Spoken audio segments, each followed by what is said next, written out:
The garden held its breath, as if the very air was aware of the gravity of the moment. The weight of transgression hung heavy in the air, a palpable tension that seemed to choke the life out of the once vibrant garden. Adam and Eve, their faces etched with shame and fear, awaited their sentence. They knew that their actions had irrevocably changed the course of history. Then into the darkness God spoke a promise. A glimmer of hope pierced through the despair, a beacon of light in their darkest hour. Genesis chapter 3, verse 15.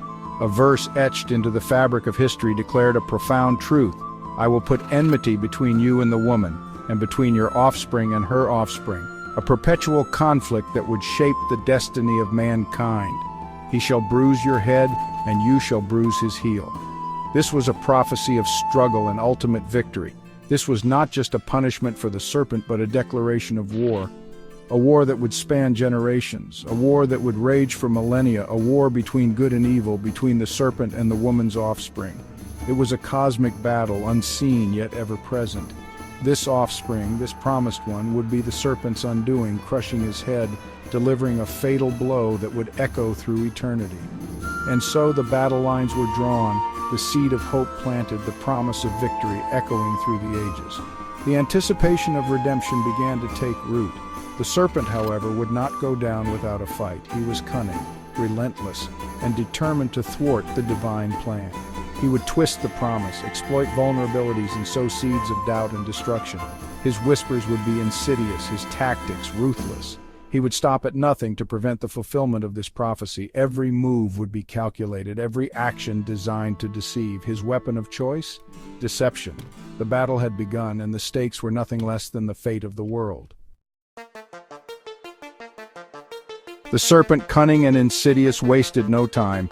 With a malevolent glint in its eyes, it slithered through the shadows, seeking its first victim. He set his sights on Cain, the firstborn son of Adam and Eve. Cain, a man of the soil, toiled under the sun, his heart heavy with unspoken burdens.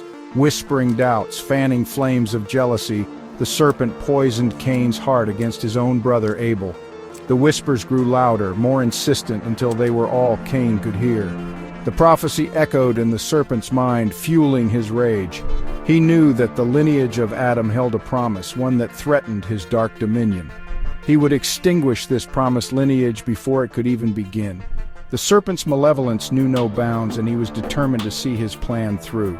Cain, consumed by envy and anger, lashed out. His mind clouded by the serpent's venomous influence, he could see no other way. He struck down Abel, his brother's blood staining the ground, a tragic testament to the serpent's influence. The earth itself seemed to cry out in sorrow. The first murder, a chilling foreshadowing of the battles to come. This act of violence marked the beginning of a long and bloody history. The serpent, though, had miscalculated. His victory was not as complete as he had hoped.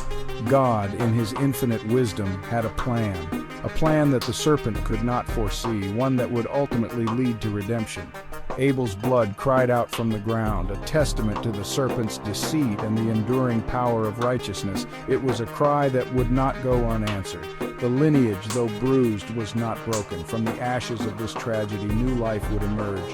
From Abel's sacrifice, a powerful symbol emerged, the blood of the righteous, a foreshadowing of the ultimate sacrifice to come. This blood would speak of better things.